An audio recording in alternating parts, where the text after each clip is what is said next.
সাকিব আল হাসানের বাসায় হামলা।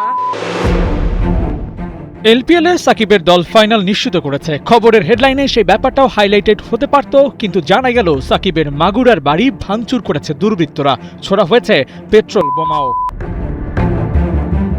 পতিত সরকারের এমপি ছিলেন সাকিব, কার্যক্রম নিষিদ্ধ দলটার সভাপতি। এক ফেসবুক লাইভে যুক্ত ছিলেন সাকিব নিজেও। লঙ্কা প্রিমিয়ার লিগ খেলা শেষে হোটেলেও ঠিকঠাক পৌঁছতে পারেননি, গাড়িতে বসেই লাইভে যুক্ত হয়ে যান সাকিব। আর সেই ঘটনার পরেই সাবেক অধিনায়কের বাড়ির গেটে হামলার খবর পাওয়া যায়। বোমা হামলার ঘটনাই শেষ না, এরপর ওরা ইট পাটকেল ছুড়ে সাকিবের বাড়ির জানালা ভেঙে ফেলে। 2024 সালে ছাত্র জনতার আন্দোলনে আওয়ামী লীগ সরকারের পতনের পর সাকিবও আর দেশে ফিরতে পারেননি।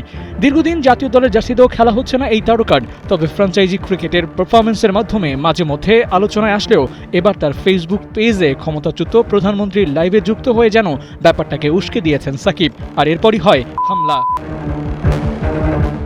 সাকিব আল হাসান আওয়ামী লীগের এই প্রেস কনফারেন্সে ভার্চুয়ালি যোগ দেবেন সেটা অবশ্য আগে থেকেই জানা। পতিত স্বৈরাচারের রাজনৈতিক দলটি এ নিয়ে কোনো রাগঢাক তো রাখেইনি, বরং সেটা প্রচার করা হয়েছিল ফলাও করে। তবে সাকিবের বাড়িতে হামলার ঘটনা ঘটল সেই প্রেস কনফারেন্সে মিস্টার 75 যোগ দেওয়ার পর।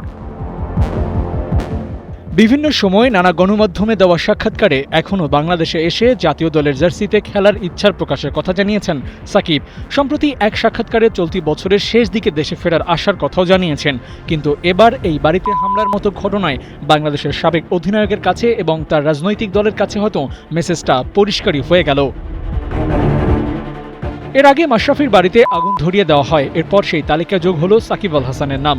যদিও এ নিয়ে এখন পর্যন্ত কোনো বিবৃতি দেননি টাইগার অলরাউন্ডার। শেষ খবরে পরিস্থিতি নিয়ন্ত্রণে এনেছে বাংলাদেশ পুলিশ।